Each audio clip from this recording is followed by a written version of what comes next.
ආයුබෝවන් අනුස් kitchen YouTube channel එකට ආදරෙන් පිළිගන්නවා. ඔයාලා මාව දැනටම subscribe කරේ නැත්නම් පහළ තියෙන රතු පාට subscribe button එක click කරන්න. අද මම ඔයාලට කියලා දෙන්න යන්නේ කවුරුත් කන්න කැමති රසම රස මැලේ අච්චාරුවක් හදන විදිය. ඇට ඉවත් කර පොඩි කරගත් රටේ ඉඳි ග්‍රෑම් 125යි.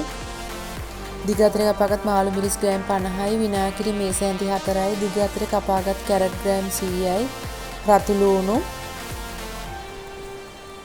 ගම් මිරිස් තේ හැඳි 2යි, කරවුණු ඇටක්, මිරිස් කුඩු මේස හැන්දක්, විනාගිරි නඹරාගත් අබ මේස හැන්දක්, ලුණු තේ හැන්දක්, සීනි මේස හැන්දක්, ඉගුරු සුදු ලුණු තලා ගත්තා. දැන් මම කපාගත් මාළු මිරිස් කැරට් ලූණු වලට නටන වතුර විනාඩි 5ක් දාලා වහලා තියෙනවා. ඊට පස්සේ පෙරලා ගන්නවා.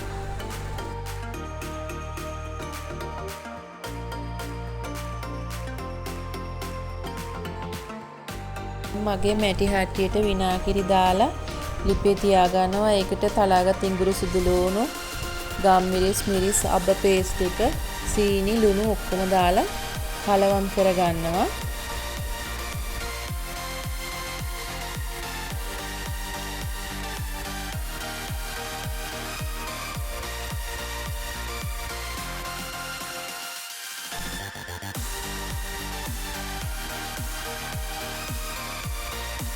විනාගිරි මිශ්‍රණය උපයෝගයෙන් එනකොට රට ඉඳි කැරට් මාළු මිරිස් රතු ලුණු ටික දාලා කලවම් කරගන්නවා.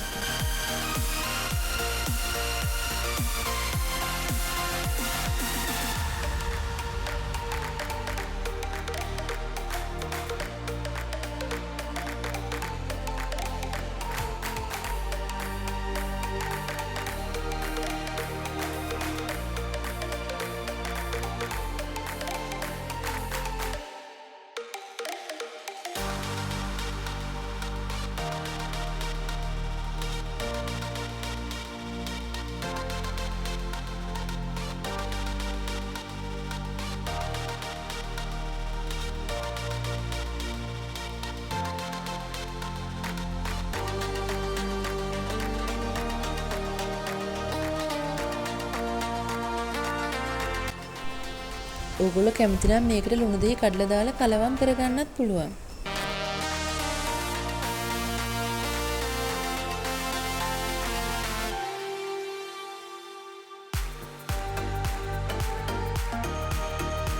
ඕගොල්ලෝ මගේ වීඩියෝ එකට කැමති නම් subscribe කරන්න, like කරන්න, share කරන්න, comment කරන්න අමතක කරන්න එපා.